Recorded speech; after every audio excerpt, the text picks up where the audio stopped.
كتاب بلوغ المرام من أدلة الأحكام للإمام الحافظ أحمد بن علي بن حجر العسقلاني رحمه الله تعالى. قال رحمه الله: بسم الله الرحمن الرحيم.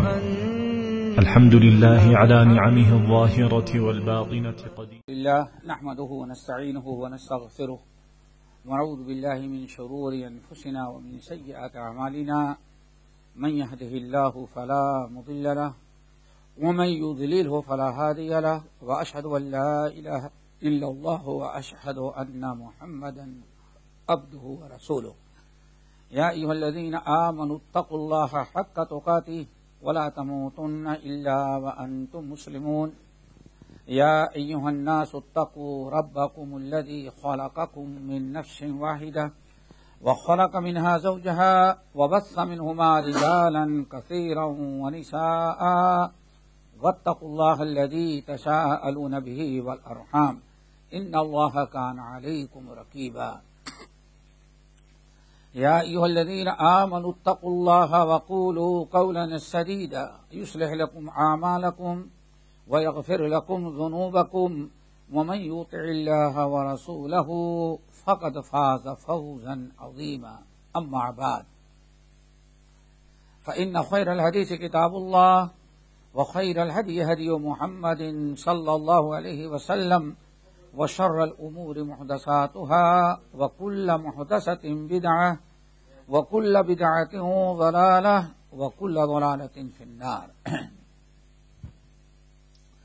پچھلے ہفتے کتاب الزکوٰۃ پر جو بات چل رہی تھی تو حضرت معاذ ابن جبل رضی اللہ تعالی عنہ کی حدیث پر گفتگو ہو رہی تھی، اور گفتگو ذرا لمبی ہو گئی تھی چونکہ اسی حدیث میں زکوٰۃ کے علاوہ اور بہت سارے مسائل کا تذکرہ ہے، اور اسلوب دعویٰ اور تبلیغ کا بھی اللہ رب کا بھی ایک منہج اور ایک طریقہ بیان کیا گیا ہے، جس پر گفتگو ہوئی کہ نبی علیہ الصلوۃ والسلام نے فرمایا تھا: معاذ، تم جا رہے ہو، انک تأتی قوما اہل کتاب، اہل کتاب کے پاس جا رہے ہو، یعنی یمن میں جہاں کا ہم تم کو گورنر، حاکم، قاضی اور مفتی بنا کر کے بھیج رہے ہیں، معلم بنا کر کے، وہاں عام بت پرست نہیں ہیں، وہاں ایک بڑا طبقہ اہل کتاب کا ہے، یہود و نصارہ ہیں، جو آسمانی کتاب پر، جنت پر، جہنم پر، انبیاء پر ایمان رکھتے ہیں، اور ان کے پاس علم ہے۔ تمہارا معاملہ وہاں اہل علم سے ہوگا، پڑھے لکھے لوگوں کے ساتھ ہوگا، اسی لیے اللہ رسول نے اشارہ کیا کہ اچھی طرح سے تیاری کر لو۔ پھر آپ نے فرمایا جب وہاں جانا پہنچنا، اول ما تدعوہم الیہ، سب سے پہلے جس چیز کی دعوت دینا وہ اصل میں لا الہ الا اللہ، توحید کی دعوت ہوگی۔ سب سے پہلی دعوت توحید کی ہوگی۔ فَإِنْهُمْ أَطَاعُوكَ، اگر تمہاری دعوت کو قبول کر لیں، دعوت توحید کو قبول کر لیں، لا الہ الا اللہ کا، محمد رسول اللہ کا، تب ان کو کہنا کہ اللہ نے تمہارے اوپر 5 وقت کی نماز فرض کرا دی ہے۔ یہ اسلوب، سب سے پہلے توحید کی دعوت، رسالت کی دعوت، کلمہ طیبہ لا الہ الا اللہ محمد رسول اللہ۔ جب کوئی انسان ان دونوں کو مان لے، ان دونوں کو تسلیم کر لے، تب اس کو عبادات پیش کرنا۔ اور یہیں سے ایک چیز اور آپ لوگ ذہن نشین کر لیں کہ ایک فرقہ خود مسلمانوں کا ایسا ہے جو کہتے ہیں کہ اگر کوئی انسان اپنے ہی مذہب پر ہے، یہودی عیسائی، اللہ کو مانتا ہے، تسلیم کرتا ہے، تو اگر آخری نبی کو نہیں بھی مانے گا تو اس جنت میں جائے گا۔ یہ بڑا ایک عجیب سا عقیدہ ہے، اس کو سمجھیں پہلے۔ یعنی توحید اگر انسان کے اندر ہے تو رسول کی رسالت پر ایمان نہیں بھی لائے گا، آخری نبی کو رسول نہیں مانے، محمد رسول اللہ کو تسلیم نہیں بھی کرے گا، تو وہ نجات پا جائے گا، وہ جنت میں جائے گا۔ ایک فرقہ ایسا ہے، اور اس میں بھی کئی طبقات ہیں۔ بعض لوگ تو 100% کہتے ہیں ایمان باللہ، ایمان بالآخرت ہے، عمل صالح کرتا ہے تو گرچہ محمد رسول اللہ کا اقرار نہ کرے وہ جنت میں جائے گا۔ ایک گروہ تو یہ ہے۔ دوسرا گروہ کیا ہے؟ ہاف چانس ہے اس کو۔ اور کچھ لوگ کہتے نہیں کچھ چانس تو ہے، لیکن اس آیت پر حدیث پر غور کریں کہ جب شہادتین کا اقرار کر لیں تب ان کو نماز کی دعوت دینا، اور دوسری آیات تو ہے ہی ہیں، احادیث تو ہے ہی ہیں کہ بغیر محمد رسول اللہ کے صرف توحید باری کافی نہیں، ایمان اور نیک اعمال کرنے کے ساتھ ساتھ ضروری ہے کہ انسان محمد صلی اللہ علیہ وسلم کی رسالت کا اور ان کی اتباع کا اقرار کرے۔ آپ نے فرمایا جب یہ تمہاری بات مان لیں، توحید و رسالت پر ایمان لا لیں، تب ان کو کہنا کہ اللہ نے تمہارے اوپر 5 وقت کی نماز فرض قرار دیا ہے۔ اس لیے باتفاق علماء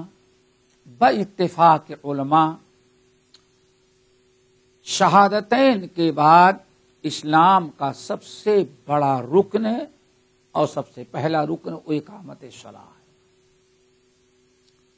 یہ بھی ایک بہت ضروری ہے سمجھنا کہ شہادتین کے بعد سب سے پہلی دعوت اور سب سے زیادہ زور جس پر دیا جائے گا وہ اقامت صلاح، 5 وقت کی نماز کا اقرار کرنا اور اس کی پابندی کرنا۔ اللہ سبحانہ نے فرمایا فَإِنْهُمْ أَطَاعُوكَ فِي ذَلِكَ، اگر وہ 5 وقت کی نماز کی پابندی کا اقرار کر لیں اور کرنے لگیں تو فَعَالِمْهُمْ، تو ان کو کہنا کہ اللہ نے تمہارے اوپر زکوٰۃ فرض قرار دیا۔ سب سے پہلے توحید و رسالت، ایمان، پھر اعمال میں سب سے پہلے ایمان کے بعد شہادتین کے اقرار کے بعد اقامت صلاح۔ پوری احادیث، قرآنی آیات اس بات سے بھرے پڑے ہیں۔ نماز کی عظمت اور اہمیت، اور اگر وہ نماز کی پابندی کر لیں گے تب زکوٰۃ کا حکم دے گا۔ اسی لیے کہا جاتا ہے اسلام کا تیسرا رکن جو ہے وہ زکوٰۃ ہے۔ اور نماز کے ساتھ ایمان، اور ایمان کے بعد اللہ تعالیٰ نے قرآن پاک میں اور اللہ کے نبی نے احادیث میں اقامت صلاح کے بعد زکوٰۃ کو بالکل جوڑ دیا ہے۔ جہاں اقامت صلاح کا تذکرہ آتا ہے، حکم ہوتا ہے، وہیں زکوٰۃ اقیموا الصلاۃ وآتوا الزکاۃ الذین یقیمون الصلاۃ ومما رزقناہم ینفقون۔ زکوٰۃ کی اہمیت ہے کہ اللہ تعالیٰ نے اس کو کس کے ساتھ جوڑ دیا ہے؟ نماز کے ساتھ، اقیموا الصلاۃ وآتوا الزکاۃ۔ پھر جب اس کی اطاعت کرنے لگے تب ان کو روزے وغیرہ کی تلقین کرنا۔ چلیں، یہاں ایک بات اور سمجھنے کی چیز ہے، وہ بہت ضروری ہے، جس کا تعلق آج عقیدے سے بن گیا ہے۔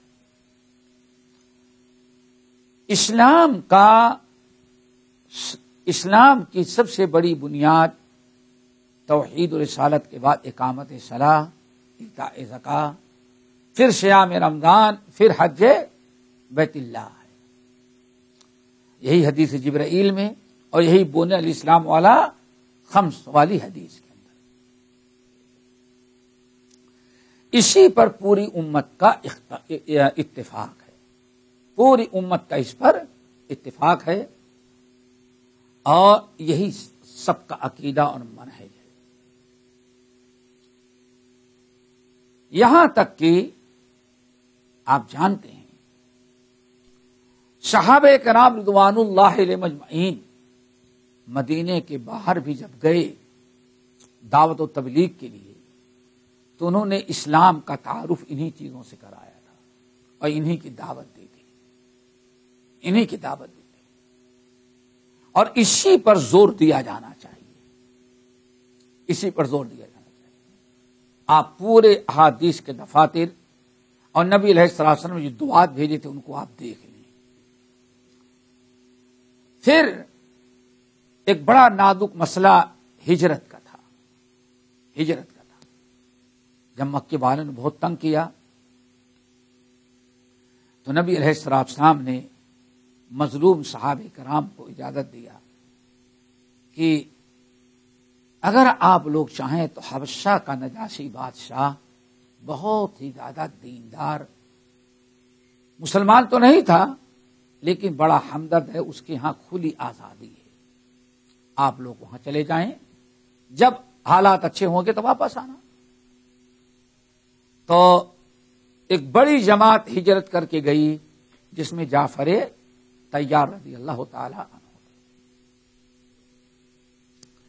جعفر طیار رضی اللہ تعالیٰ عنہ جو اپنے ساتھیوں کو لے کر کے وہاں پہنچ گئے، مکے والوں کو پتا چلا کہ لوگ تو حبشہ چلے گئے، تو مکے والوں نے کمیٹی کی اور سب کو اکٹھا کیا۔ عمرو بن عاص بات چیت کرنے میں بہت تیز اور طرار تھے۔ عمرو بن عاص اور اپنے کچھ ساتھی، ان کے کوئی اور ساتھیوں کو اکٹھا کیا اور بڑے بڑے تحفے تحائف، چمڑا بہت قیمتی سمجھا جاتا تھا یمن کے لیے، خوب نجاشی بادشاہ کے لیے تحفے تحائف گفٹ لے کر کے گئے واپس لانے کے لیے۔ حبشہ گئے، جب نجاشی بادشاہ کے پاس پہنچے اور سارے تحفے تحائف پیش کیا، اس نے پوچھا کیسے آنا ہوا؟ تو چونکہ مکے والوں کا وفد تھا، کوئی معمولی وفد نہیں تھا، اور سرکاری لوگ تھے، یہ سرکاری وفد تھا۔ بادشاہ نے بیٹھایا، بادشاہ نے ان سے پوچھا کہ کیا کرنے کے لیے، کیسا آنا ہوا؟ کہنے گے کی بات اصل ہے، ہمارے کچھ غلام، ہمارے بہت سے غلام بغاوت کر کے آپ کے ہاں چلے آئے ہیں، ہم انہیں کو واپس لے جانا چاہتے ہیں، آپ ان کو ہمارے حوالے کر دیں، ہم اپنے غلاموں کو لے کر کے واپس جائیں گے۔ دیکھیں کتنا خطرناک مرحلہ تھا، ہم ان کو واپس لے جائیں گے۔ نجاشی بادشاہ نے کہا بہت اچھا، آپ لوگ بیٹھے، میں ابھی ان کو بلاتا ہوں۔ نجاشی بادشاہ نے بھیجا اور جعفر طیار اور باقی سارے ساتھی سب کو نجاشی بادشاہ کے دربار میں پیش ہونا پڑا، سب پیش کیے گئے۔ جب وہاں پہنچے دیکھا یہ مکے کے یہ لوگ بیٹھے ہی نہیں ہیں، یہ سمجھ رہے تھے عمرو بن عاص ان کے ساتھی ہم لوگ کامیاب ہو گئے۔ نجاشی بادشاہ نے کہا کہ آگے میں ان سے پوچھتا ہوں، پوچھا کہ بھائی بتائیے آپ لوگ کس لیے بھگ کر کے یہاں آ گئے، آپ لوگ غلام ہیں؟ تو سارے لوگوں نے جعفر طیار کو اپنا امیر بنا رکھا تھا۔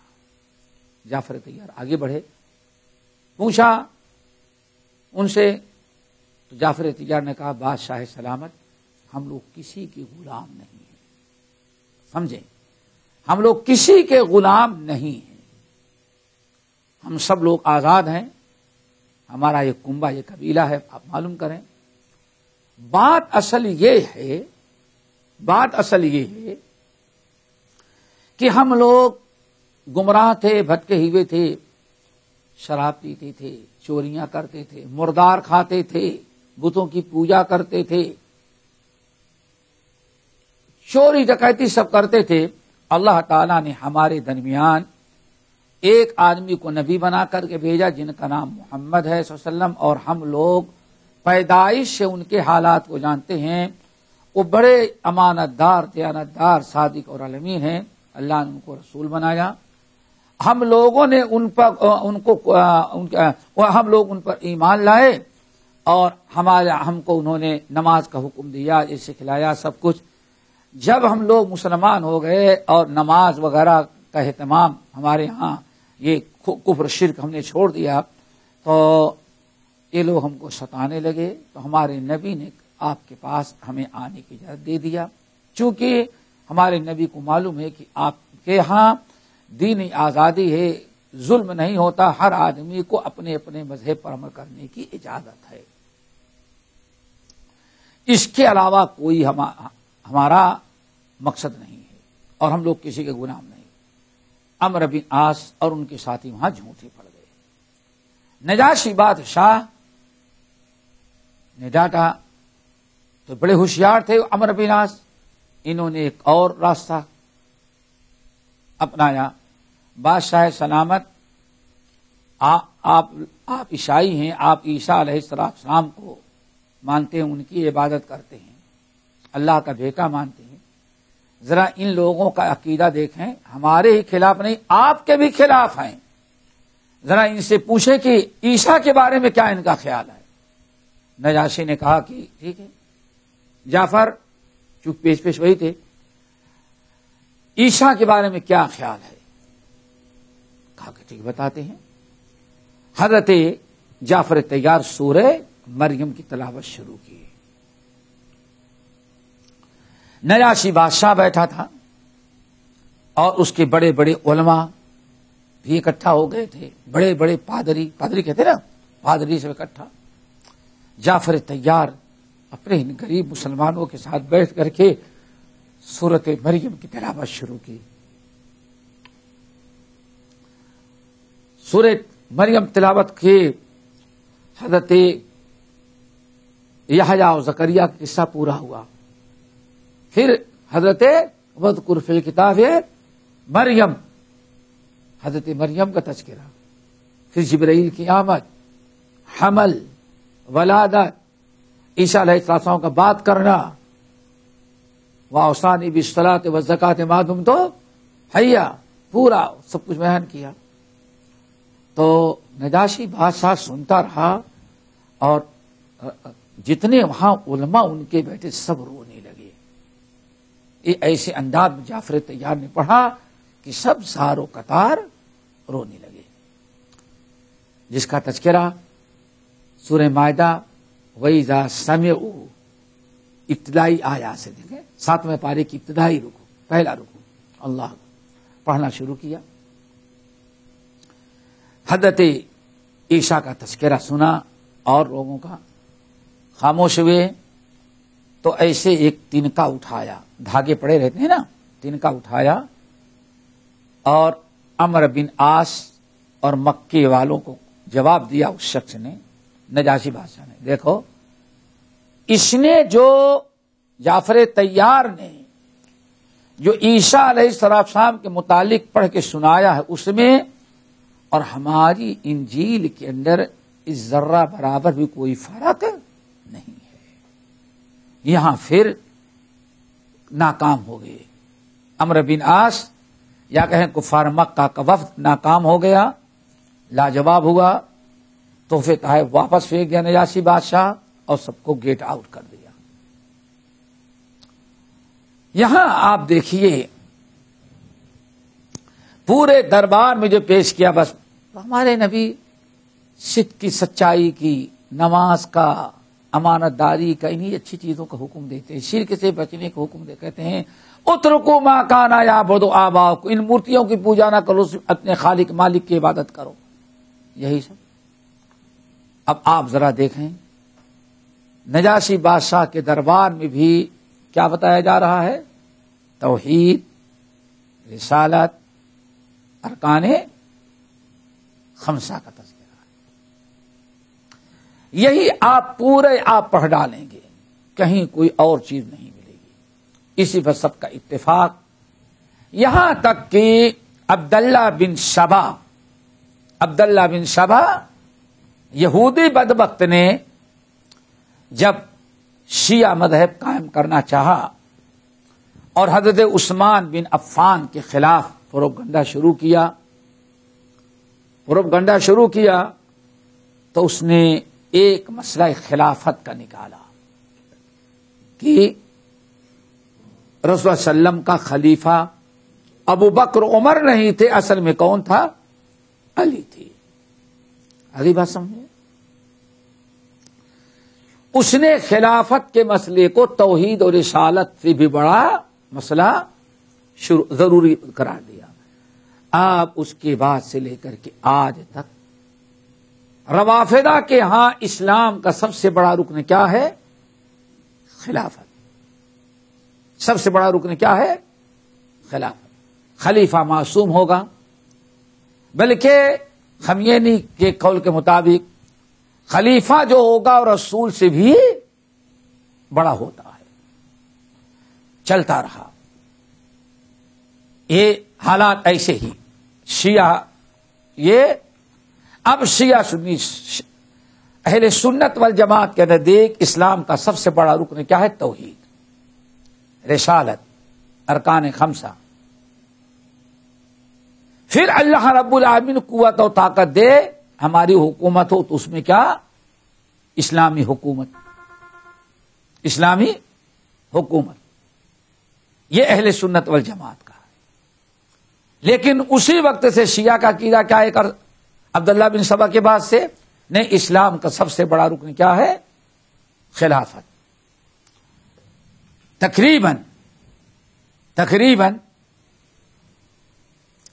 یہ 20ویں صدی کے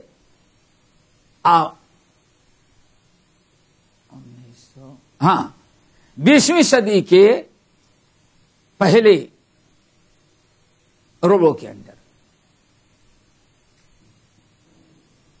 یعنی 1930 کے اور 20 کے بیچ، 1930 اور 20 کے بیچ شیعہ کچھ عقیدہ رکھنے والے مصر میں گئے.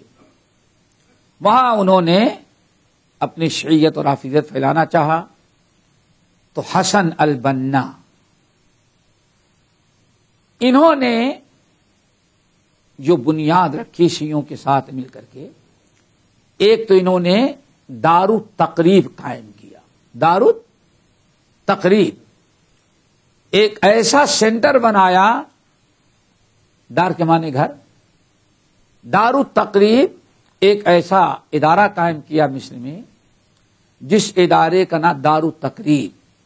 تقریب سے وہ تقریب نہیں جو کیا کہتے ہیں شادی بیاہ والی ہوتی ہے، ترکیب قریب کرنے سے.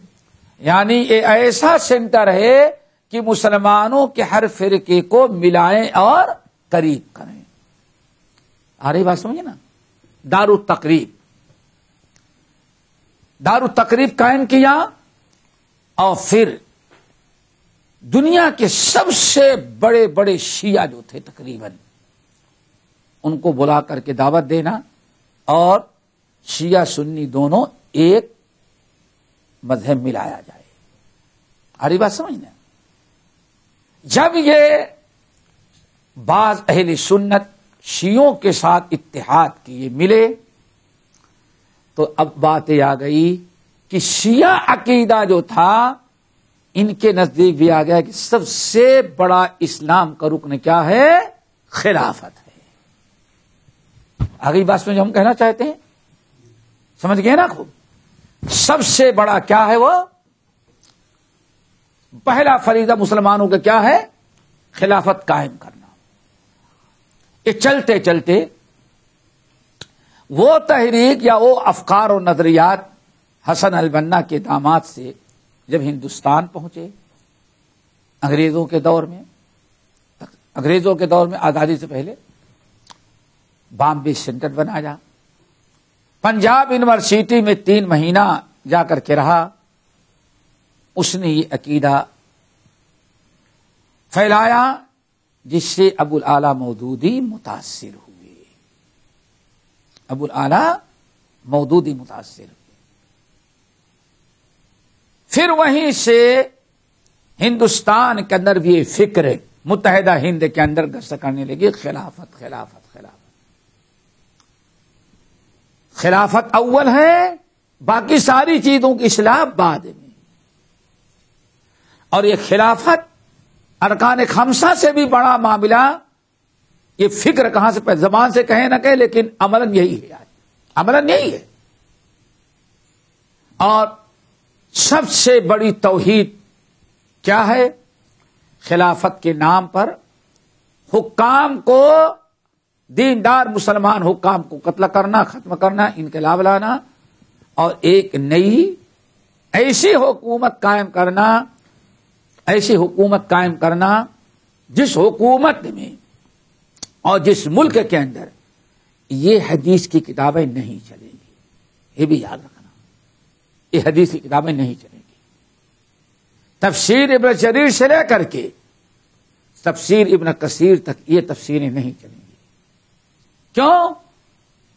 پورا اس کو تبدیل کرنا ہے۔ اسی لیے آج بڑی بڑی کانفرنسیں انہوں نے کیا، اور سارے ثبوت ہمارے پاس موجود ہیں کہ یہ ساری تفسیریں کچرے میں ڈال دی جائیں، اور اب وقت کا لحاظ رکھتے ہوئے اب ایک نئی تفسیریں لکھی جائیں اور عوام کو وہ تفسیر ان کے ہاتھ پہنچائی جائے۔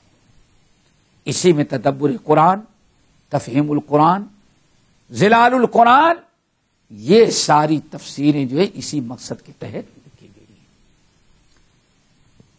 کہ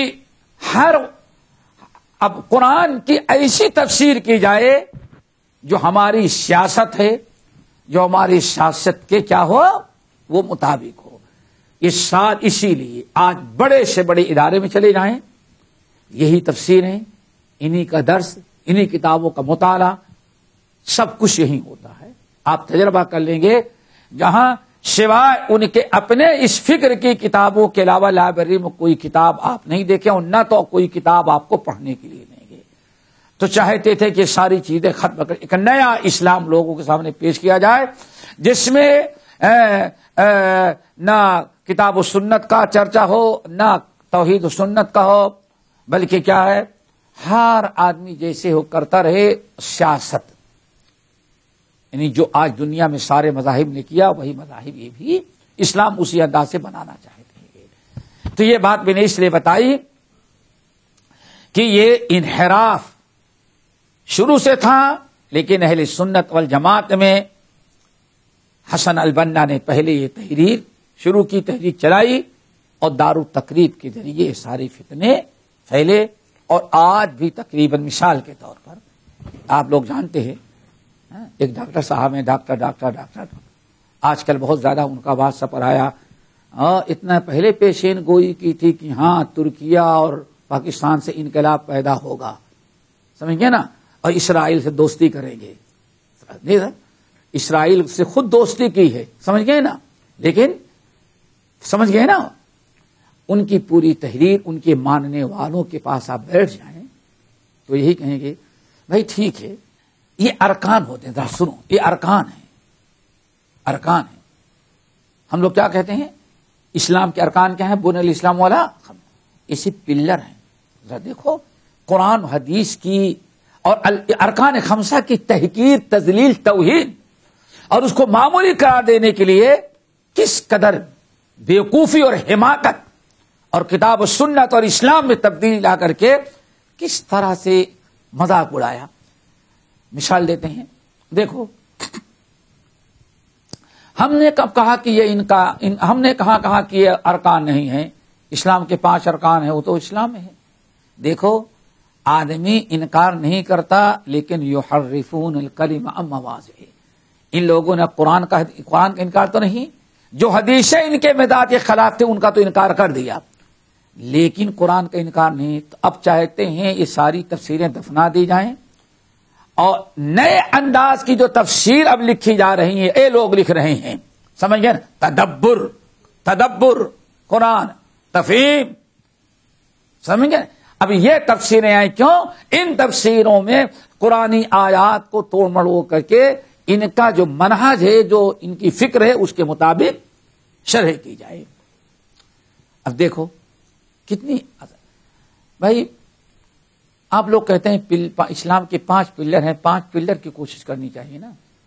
کن طرح بتاؤ، اگر 5 پلر بنا کے کھڑا کر دیا مسجد گھر کا اور اوپر چھت نہ لگائے تو پلر کس کام کے ہیں؟ بات تو بڑی نہیں سمجھ آیا۔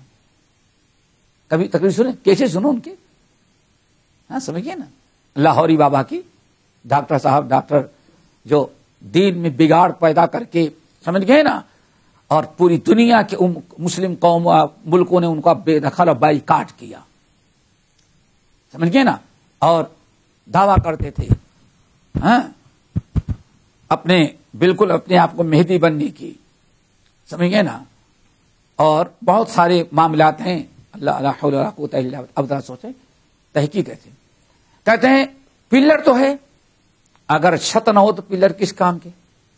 دھوپ سے بچ سکتے ہیں آپ؟ نہیں بچ سکتے۔ بارش سے بچ سکتے ہیں؟ نہیں بچ سکتے، وہ پلر بیکار ہو جائے گا۔ تو پلر ہیں لیکن پلر کے لیے چھت ہونا ضروری ہے۔ خلافت جو ہے چھت ہے، کیا ہے سمجھے؟ خلافت کیا ہے؟ چھت ہے، اور باقی یہ جو ہے پلر ہیں۔ کیسے حدیث کی تحریف کیا، آئی بات سمجھے نا؟ وہ پلر کی اس سے دے رہا ہے۔ اللہ کے بندے، اسلام اللہ کے رسول نے فرمایا، اسلام یہ 5 بنیاد ہیں، باقی اب اسی میں تمہارے جتنی نیکیاں ہیں سب اللہ اکبر۔ تو یہ مثال دیا کہ خلافت کیا ہے؟ چھت ہے۔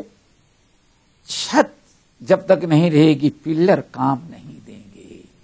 پلر کس کام کے جب تک چھت نہ ہو؟ تو کیا بتاتے؟ یہ تمہاری مسجدیں، تمہارا نماز، تمہاری نماز، تمہارا روزہ، تمہارا توحید، یہ کس کام کی ہے جب خلافت نہ رہے تب؟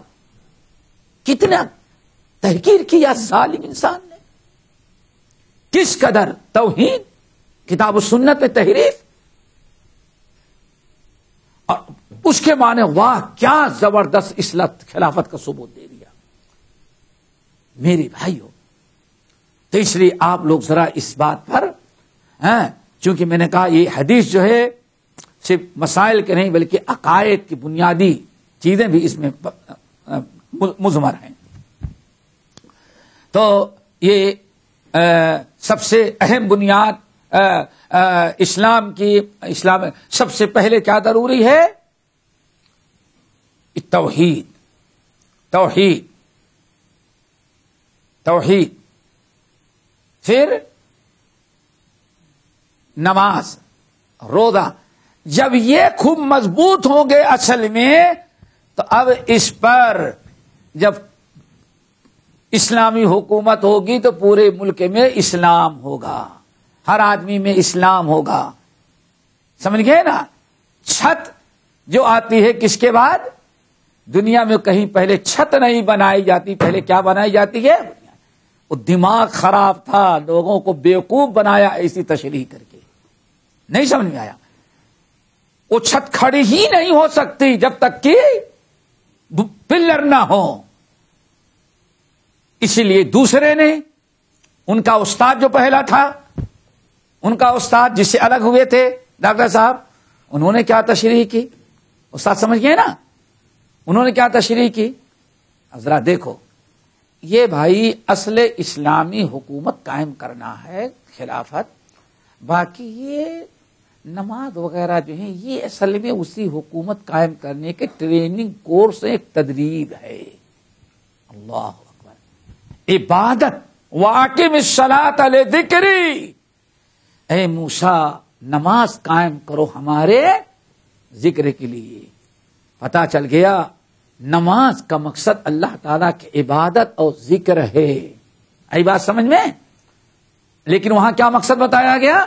یہ نماز کوئی اہم چیز نہیں ہے، یہ تو ایک ٹریننگ ہے۔ جیسے فوجیوں کو ٹریننگ دی جاتی ہے لڑنے کی، لڑائی تو بعد میں ہوتی ہے، ٹریننگ دی جا رہی ہے۔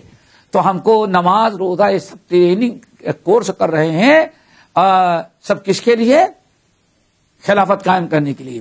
آج تک مسلمانوں نے صرف ٹریننگ لی، کوشش نہیں کی ہم قائم کریں گے حکومت الہیہ۔ اسی لیے ان اقیم الدین کا ترجمہ کہا، دین یعنی دولہ، حکومت۔ ان اقیم الدین، تم دین قائم کرو، یعنی حکومت تم کا۔ اللہ اکبر، دیکھا، دین روزے نماز نہیں، دین قائم کرنے کا مطلب کیا ہے؟ حکومت۔ یہ سارے تحریفات کب آئے؟ کیونکہ سلف کی تفسیر، ان کا منہج، ان کے فہم، اور انہوں نے جو کچھ دین سمجھا تھا سب کو کہا، وہ سب دین میں تحریف تھی۔ اب ایک نیا دین، اب یہ اصلی دین کی ترجمانی اب ہو رہی ہے۔ چلو، یہ تو حدیث ختم ہو گئی۔ اسی حدیث میں جب زکوٰۃ کو اللہ کے رسول نے بتایا کہ نماز کی پابندی کرنے لگے تو ان کو کیا کہنا؟ زکوٰۃ فرض ہے، ٹھیک ہے نا؟ پھر زکوٰۃ کے متعلق نبی علیہ الصلوۃ والسلام نے دو چیزیں اور بیان کیا۔ زکوٰۃ کے متعلق دو چیزیں اور بیان کیا۔ تؤخذ من اغنیائہم فترد فی فقرائہم، تؤخذ من اغنیائہم وترد فی فقرائہم، فترد فی فقرائہم۔ زکوٰۃ مال، ان کے مالدار، کن کے مالدار؟ مسلمانوں کے مالداروں سے زکوٰۃ لی جائے گی اور مسلمان، اور انہی کے غریبوں میں تقسیم کی جائے گی۔ ہاں، نہیں سمجھے؟ زکوٰۃ کے متعلق اللہ کے نبی علیہ الصلوۃ والسلام نے یہاں تصریح کر دی کہ زکوٰۃ صرف کن سے لی جائے گی؟ مالدار مسلمانوں سے، مالدار مسلمانوں سے زکوٰۃ لی جائے گی۔ پتہ چل گیا تؤخذ من اغنیائہم، جب کلمہ پڑھ لیں گے، نماز قائم کر لیں، تب انہی مالدار، ان کے مالداروں سے زکوٰۃ لی جائے گی اور انہی کے غریبوں میں تقسیم کی جائے گی۔ یعنی زکوٰۃ صرف مسلمانوں سے وصولی جائے گی، اور فترد فی فقرائہم، اور صرف مسلمان غریبوں ہی میں تقسیم کی جائے گی۔ ہو گئی بات؟ یہاں ایک چیز تو یہ سمجھ میں آئی کہ اگر اسلامی حکومت ہے اور اسلامی حکومت نے باقاعدہ زکوٰۃ لینے، وصولنے اور تقسیم کرنے کا انتظام کر دیا ہے تو بہت اچھی چیز ہے۔ اسی لیے نبی علیہ الصلوۃ والسلام نے کیا فرمایا؟ سارے مالداروں سے زکوٰۃ لے لینا، پھر ان کے غریبوں میں تقسیم کر دینا۔ اسی لیے نبی علیہ الصلوۃ والسلام عامل مقرر کر رکھے تھے، جہاں جہاں مسلمان آباد تھے وقت پر جاتے، وہاں سے زکوٰۃ لیتے اور زکوٰۃ لا کر کے مدینے میں جمع کرتے یا اللہ رسول کے حکم سے وہاں تقسیم کر دیتے تھے۔ لیکن اگر کوئی ایسا سرکاری نظام نہیں ہے بیت المال وغیرہ کا، تو ہر آدمی اپنی اپنی زکوٰۃ بھی تقسیم کرنے کا اختیار رکھتا ہے، کوئی حرج نہیں ہوگا، جیسے کہ آگے ہم بتائیں گے انشاءاللہ۔ اب یہاں زکوٰۃ کے متعلق کچھ باتیں اور نوٹ کرنا ہے، بتانا ہے آپ لوگوں کو۔ سب سے پہلی چیز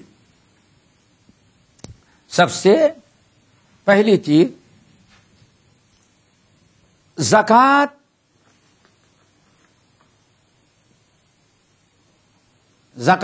سب سے پہلے کن چیزوں میں واجب ہوتی ہے؟ زکوٰۃ کن چیزوں میں واجب ہوتی ہے؟ یہ بہت ہی ضروری ہے اس کو اچھی طرح سے سمجھنا، چونکہ مجھے یاد ہے میں فاضل کا امتحان دینے کے لیے جب گیا تھا اعظم گڑھ یو پی بورڈ کا امتحان دینے کے لیے، تو وہاں مولوی اعلان لوگ زکوٰۃ کا مسئلہ ذکر کر رہے تھے، بتا رہے تھے جب زکوٰۃ نکالنا ہوتا ہے تو گھر کے برتن بھی، کیا گھر کے برتن، کھانے پینے والے گھر کے برتن، کپڑے، آری بات سمجھے نا، گھر کا سامان سب کی قیمت لگاتے ہیں، پھر جو کیش ہے اس کو ملاتے ہیں، اس پھر زکوٰۃ نکالتے ہیں. یعنی برتن تک جو گھر میں ہیں لوگوں کے ہاں ایک تو روزانہ استعمال کرنے کے برتن ہوتے ہیں، کچھ ایسے ہی برتن رکھے رہتے ہیں، بہت سارے برتن گھر کے اندر پڑے رہتے ہیں، کپڑے ایسے ہوتے ہیں، تو کہتے ہیں سب تو قیمت ہی ہے نا، اس لیے سب کی، اور کہتے ہیں ہم کو مولوی صاحب نے بتایا ہے، تو استعمال والے برتن کپڑے جو گھر میں رکھے ہوئے ہیں سب کی قیمت بناتے ہیں، پھر اس کے بعد زکوٰۃ نکالتے ہیں. اتنی بڑی جہالت العلم، حالانکہ یہ زکوٰۃ نہیں ہے. زکوٰۃ ہر چیز پر نہیں ہے، زکوٰۃ مخصوص چیزوں پر ہے. تو آپ پہلے سمجھیں 3 چیزیں اصل میں بنیادی ہیں جن میں زکوٰۃ ہے، باقی ان سے کئی چیزیں نکلتی ہیں. نمبر 1 کیش، نقدی، کیا نقدی، قاف سے نقدی. ایک چیز یاد رکھیے گا، یہ بہت ساری مسئلے مسائل کی جو کتابیں ہوں گی وہاں نقدی یا نقدین آتا ہے. نقدی ہمارے یہاں نقد تو ہے کیا، کیش، کیش دو اور کیش لو، سمجھ گئے نا. عربی میں اس کو نقدی نہیں کہتے، نقد. فقہا کے اسلام اس کو نقد نہیں کہتے. نقدی، نقد یا نقدین. سونا اور چاندی کو کیا کہتے ہیں، درہم اور دینار. درہم اور دینار، درہم اور دینار کو کیا کہتا ہے، کہا جاتا ہے نقدی. ہمارے ہاں نقدی ابھی کیش کو کہیں گے، روپیہ جو ہے. تو چونکہ اس زمانے میں یہ پیپر والی نوٹ نہیں ہوتی تھی، پہلے چاندی والے، دیکھا ہے سکہ چاندی والا، انڈیا میں نہیں دیکھے ہوگے، نہیں دیکھے. والد صاحب سے پوچھا بتائیں گے، تم نے دیکھا ہے؟ اچھا، پہلے جو جیسے درہم ہے نا، یہ آتا تھا چاندی کا آتا تھا، یہ چاندی کا ہوتا تھا. 2 چیزیں ہوتی تھیں، ایک ہوتا تھا پیسہ اور ایک ہوتا تھا اشرفی. اشرفی سونے کی ایک سکہ ہوتا تھا، اور یہ پیسہ ہوتا تو چاندی کا. یہ لوہے اسٹیل کا ہوتا ہے نا، بھی دھات نہیں، اصلی چاندی کا ہوتا تھا سکہ. چاندی کا سکہ ہوتا تھا. عربوں میں 2 سکے تھے، درہم اور دینار. درہم چاندی اور دینار سونا، یہ سکے ہوتے تھے. جیسے آج 1 درہم 2 درہم ہے نا، یہ بھی وہی دھات ہے لوہے کی نہیں. 1 درہم یعنی وہ چاندی کا وزن، چاندی. درہم اور دینار اس زمانے میں 2 سکے تھے. تو ان کو کیا کہا جاتا ہے، نقدین. ایک سونے کا ہوتا تھا، دوسرا چاندی کا ہوتا تھا. جو کیش ہوتا ہے، اب آج سونا چاندی تو نہیں رہ گئے، درہم اور دینار تو سونے چاندی کے نہیں ہے، لیکن رسید آپ کو پیپر میں مل جاتی ہے. آپ کے جیب میں 500 درہم ہے تو مطلب کہ 500 درہم کے جو آپ کا ہے، آپ اتنے سونے کے مالک ہیں. کسی کے پاس 1 لاکھ اگر ہے، 1 لاکھ کیش ہے پیپر پر، یہ درہم دینار ریال، تو اس کا مطلب ہے کہ ہاں ہمارے پاس اتنا رقم ہے کہ ہم اتنے کا سونا، یعنی ہم اتنے سونے کے مالک ہیں، اور غالباً اسی لیے دنیا میں کسی بھی ملک کو اتنے ہی نوٹ چھاپنے کی اجازت ہوتی ہے جتنا سونا وہ لگائے۔ تو ہمارے پاس میں نے کہا رسید ہے اصل میں، سمجھ گئے نا؟ تو اس کو کیا کہا جاتا ہے؟ نقد ہے، یعنی سونے چاندی پر یا اسی کا بدل ہمارے یہاں نوٹیں ہیں، کیش پیپر، ان کے اندر زکات ہوگی، ہو گئی نہیں؟ پہلے کس پر؟ نقدی، نقدی کہیں یا نقدین کہیں، ٹھیک ہے نا؟ نمبر 2،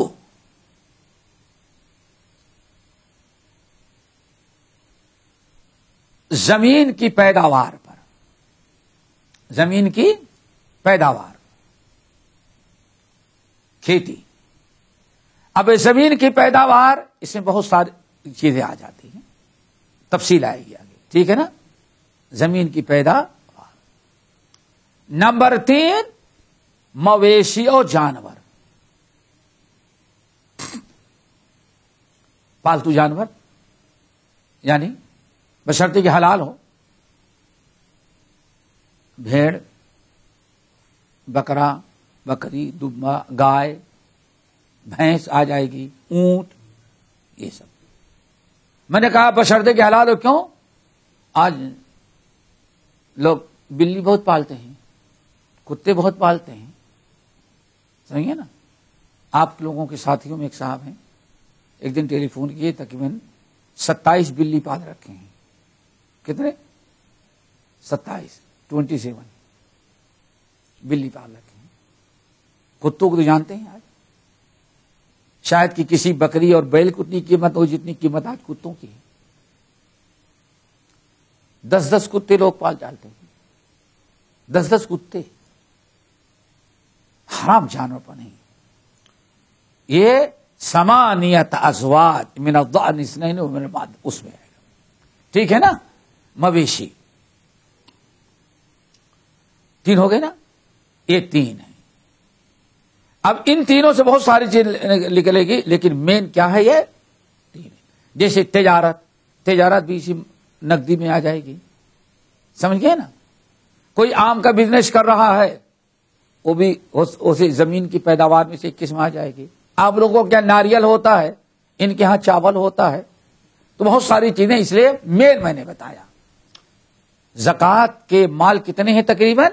مین 3، نقدین یا نقدی، مویشی جانور، اور زمین کی پیداوار، یہ 3 مین ہیں۔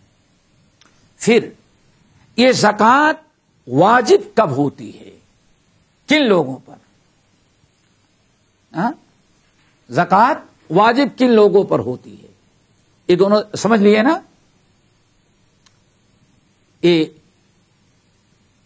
اچھا، آپ نے جب سمجھ لیا تو یہ گھر کے برتن، چارپائی، یہ بہت ساری چیزیں جو ہے نا، ہو سکتا ہے آج تو ہو سکتا ہے کہ 25 1 لاکھ 1.5 لاکھ کی چارپائی تو میں نے دیکھی ہے۔ کیا کپڑا لاکھوں کا، آج بسا ہوگا سونے سے زیادہ قیمتی کیا؟ کپڑا۔ ایک صاحب یہاں کے بہت بڑے تاجر ہیں، یہاں کے دبئی کے بہت بڑے تاجر ہیں، ایک مثال بتا رہا ہوں، مشہور تاجر ہیں، نکلو تو روڈ پر جہاں جاؤ کہ دائیں بائیں بورڈ لگا ہوا ہے۔ چلے گئے بنگلور چلے گئے تو کوئی ساڑیوں کا شو روم تھا، آج سے تقریباً 30 سال پہلے بڑا شو روم تھا، ساڑی سمجھتا نا جو، اور تو اتنی خوبصورت ساڑیاں تھی کہ للچا گئے وہ، تو سوچے چلو اپنے گھر والی کے لیے خرید لیں۔ اندر گئے تو کہا 3 لاکھ۔ کتنا؟ ایک ساڑی کتنے کی؟ 3 لاکھ کی۔ سر نیچے کہتے ہیں شیخ صاحب سر نیچے کر کے بھی کرایا۔ سمجھ گئے نا؟ تو اب کپڑا تو ہے اتنا قیمتی، اتنی بہت قیمتی ہے نا، لیکن وہ زکوٰۃ کی چیز نہیں ہے۔ کپڑا زکات کی چیز نہیں ہے. تو یہ 3 چیزیں یاد رکھیے گا. ایسے بہت ساری چیزیں ہوگی, لاکھوں کی آج چارپائی, کیا بیڈ روم, کیا کہتے ہیں, فرنیچر سیٹ کیا کہتے ہیں جو آتا ہے نا پورا, ہاں ارے بیڈ روم میں جو سب رکھتے ہیں کیا کہتے ہیں, بیڈ روم سیٹ لازمی چیز ہے. چلے جاؤ تو ہو سکتا ہے لاکھوں کا ہو. اب یہ دوسری چیز ہے, اللہ کو حساب دینا پڑے گا اگر فضول خرچی کر رہے ہیں تو, ناشکری کریں, کبر و غرور ہے تو. لیکن آیا اس پر زکات نہیں ہے چونکہ استعمال کی چیز ہے. تو سمجھ گئے نا, یہ 3 چیزیں اصل ہیں زکات. اب آئیں, زکات کن لوگوں پر واجب ہوتی ہے سمجھے پہلے. یہ بہت بنیادی چیزیں ہیں تاکہ ان کو یاد رکھنا. زکات کن پر واجب ہوتی ہے؟ نمبر ایک زکات اس شخص پر واجب ہوتی ہے جو آزاد ہو. کیا ہو؟ نمبر 1 آزاد. غلام کے اوپر زکات نہیں ہوتی. کیوں؟ غلام کے پاس جو کچھ ہے وہ آقا کا ہے, آقا نکالے گا, لیکن غلام پر زکات نہیں. یہ کیوں؟ وہ مالک ہی نہیں بیچارہ اپنا. تو پہلی شرط کیا ہے؟ حریت, آزاد. حریت کا مطلب نہیں آج جو فتنہ پھیلا ہوا ہے, ہاں, یعنی غلام نہیں, آزادی. یہ شرعی اصطلاح. نمبر 2 مسلمان. زکات کس پر واجب ہوگی؟ صرف مسلمان پر, غیر مسلم پر نہیں. ابھی آپ نے کیا سنا حضرت معاذ کی حدیث میں؟ اللہ سبحانہ فرمایا جب کلمہ پڑھ لے, نماز پابند سے پڑھنے لگے, تب کہنا زکات تمہارے اوپر فرض ہے. حالانکہ یمن میں بہت غیر مسلمین بھی تھے اور گورنر تھے, یمن فتح ہو چکا تھا, لیکن پھر بھی اللہ رسول نے کیا فرمایا؟ مسلمانوں کو بتانا کہ تمہارے اوپر زکات. تو غیر مسلم پر زکات فرض نہیں ہے, غیر مسلم سے زکات نہیں لی جائے گی. ٹھیک ہے نا. نمبر 3 انسان نصاب کا مالک ہو. یہ بھی بہت ضروری چیز ہے. نصاب کا مالک ہو, یعنی آدمی کے پاس اللہ تعالی نے, نبی علیہ الصلوۃ والسلام نے, اسلام نے یا کتاب اللہ و سنت رسول نے جو مقدار متعین کیے کہ ہاں آپ کے پاس اتنا چاندی یا اتنا سونا ہوگا تب آپ پر زکات فرض ہے, اس سے کم ہے تو زکات فرض نہیں ہے. آ گئی بات سمجھ میں؟ اس کو کیا کہتے ہیں؟ نصاب. نصاب کو پہنچ گیا کہ نہیں پہنچا. جب تک نصاب, مثال کے طور پر اللہ صبح 200 درہم, کتنا؟ 200, اللہ سن 200 درہم. جب تک انسان کے پاس 200 درہم نہیں ہوگا تب تک زکات فرض نہیں ہوگی. یہ پیپر والا آج کا نہیں 200 درہم. اللہ رسول نے جو اس وقت چاندی کا, جو چاندی کا نصاب مقرر کیا تھا اسلام نے, وہ 200 درہم. درہم چاندی کے ہوتے تھے نا, سکہ. 200 درہم جس کا وزن ہمارے بر صغیر میں تقریباً وہی 52-53 تولہ. یعنی 200 درہم جو تھا نبی علیہ السلام کے زمانے کا, اس کا وزن جو ہے ہمارے یہاں بر صغیر میں جو نکالا گیا تھا, علماء نے نکالا تھا, تو کتنا بنتا تھا؟ 52.5 تولہ چاندی. یعنی 52.5 تولہ چاندی میں 200 درہم بنتے تھے. جی کیا 200 درہم میں درہم میں جتنی چاندی لگتی تھی، چاندی اگر وزن کی جائے تو 52 یعنی 52 اینڈ ہاف، 52.5 یا تو ویسے قریب قریب ایسے. دیکھو یہ سب جو تھا ایک تقریبی اندازہ تھا، یعنی کہتے اتنا بنتا تھا. تو اب اگر کسی کے پاس صرف 50 تولہ چاندی ہے تو مالک ہے، لیکن اللہ نے اس پر زکوٰۃ نہیں فرض کی. کیوں؟ نصاب کو نہیں پہنچا. ہاں؟ جب 52.5 تولہ پہنچ گئی تو آپ صاحب نصاب ہو گئے. اب آپ کو 40واں حصہ اس کا نکالنا ہے. ٹھیک ہے نا؟ اور یہی ایک چیز اور سمجھ لیں، مثال کے طور پر بہت لوگ پوچھتے رہتے ہیں چاندی کا وزن کیا بتایا؟ 200 درہم کا 52.5 تولہ. اب کسی کے پاس 60 تولہ چاندی ہے تو لوگ کہتے ہیں اچھا وہ پورے 60 تولہ نکالیں گے کہ 52 تولہ نکال کر کے باقی کتنا بچا؟ 7.5 تولہ اس کی نکالیں. نہیں، پورے کی نکالیں گے آپ. یہ بہت لوگوں کو بگالتا ہوتا ہے کہ اس کو الگ کر کے نہیں، پورے کا 52.5 تولہ کے نیچے اللہ نے آپ کو چھوٹ دی ہے، کوئی زکوٰۃ نہیں. لیکن جب 52.5 تولہ ہو گیا تو اس کے بعد زکوٰۃ والی. چلو تو یہ نصاب کا مطلب سمجھ گئے. نصاب کا مطلب یہ ہے کہ جب تک نصاب کو نہیں پہنچے گا تب تک زکوٰۃ واجب نہیں ہوگی. یہ ایسے ہر ایک میں جانوروں کا نصاب الگ ہوگا، پیداوار کا نصاب سب الگ ہے. یہ بھی کس کا نصاب بتا رہے ہیں ہم؟ ایک مثال دے رہے ہیں کیش کا، نقدی کا. 52.5 تولہ کہتے ہیں وہ، آپ باقی حدیث میں آئے گا تو بتائیں گے ہم. 2 ہو گئے نا، 2 شرطیں وجوب کی، یعنی کن پر زکوٰۃ واجب ہے؟ 3. نمبر 1 آزاد ہو، نمبر 2 مسلمان، نمبر 3 مال نصاب کو پہنچا ہو، نمبر 4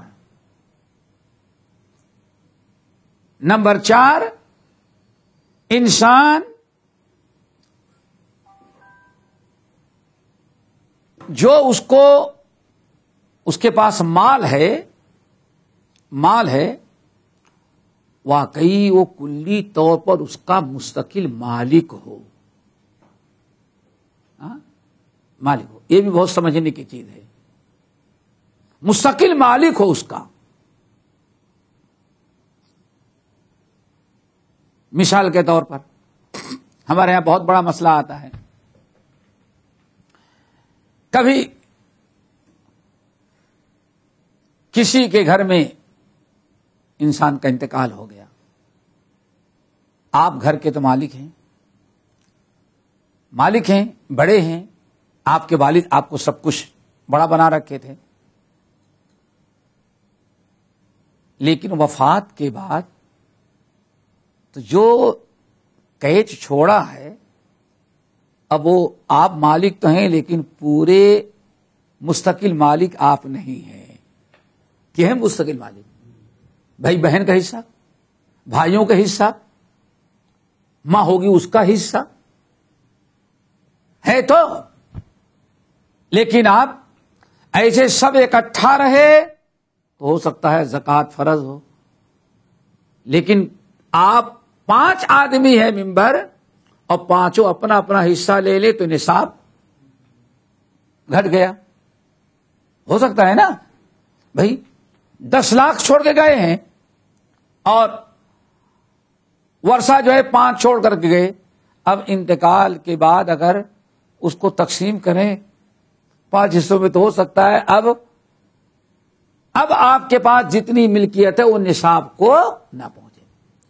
سب ملا کے دیکھیں گے تو آپ صاحب نصاب ہیں، لیکن آپ مستقل آپ اس کے مالک نہیں ہیں. سمجھ گئے نا؟